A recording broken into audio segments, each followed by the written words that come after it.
বন্ধুরা দেখো কি রান্না করবো। এই গিমা শাক তুলেছি, গিমা শাক দিয়ে এই চিতি ক্যাংড়া দিয়ে রান্না করে আপনাদের দেখাচ্ছি। শাকটা আমি কেটে ধুয়ে নেবো। বন্ধুরা শাক আর ক্যাংড়া ধুয়ে নিয়ে চলে এসেছি, এবার রান্না করে আপনাদের দেখাচ্ছি। তেল দিয়ে দেবো, ভেজে নেবো,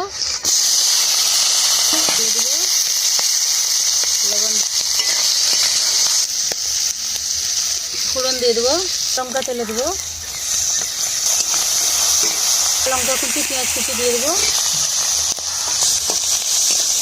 সঙ্গে ভেজে নিয়েছি। এবার শাকটা দিয়ে দেবো,